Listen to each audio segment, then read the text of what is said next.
অনেকভাবেই তো মুড়িঘন্ট করা যায়। তবে এইভাবে কি একবার করে খেয়ে দেখেছেন? এটা খেতে অসাধারণ হয়।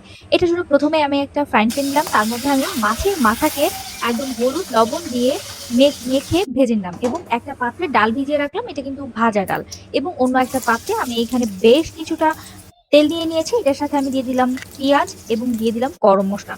সাথে কিন্তু তেজপাতা দিয়েছি এবং এটাকে খুব ভালো করে একটু ভেজে এটার মধ্যে আমি দিয়ে দিলাম জিরা বাটা। এরপরে দিব রসুন বাটা এবং আদা বাটা এবং এটার মধ্যে আমি দিয়ে দিলাম কাঁচা মরিচ বাটা এবং এটার সাথে আমি অ্যাড করছি পরিমাণ মতো লবণ, হলুদ এবং একটুখানি হচ্ছে মরিচের গুঁড়া এবং এরপরে এটার সাথে অ্যাড করে দিব ভেজে রাখা ডালটা। এটাকে কিন্তু খুব ভালো করে এখন ভাজতে হবে।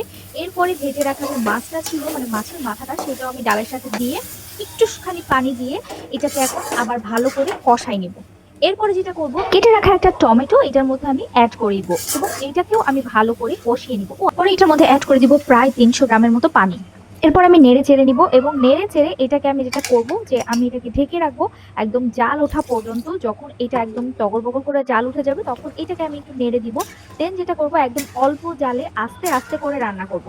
এই যে অলরেডি কিন্তু আমার হয়ে গিয়েছে আমার মুড়োঘন্ট এবং দেখেন এটা কালারটা কি জোস আসছে। গরম গরম ভাতের সাথে এটা খেতে কিন্তু দারুণ লাগে।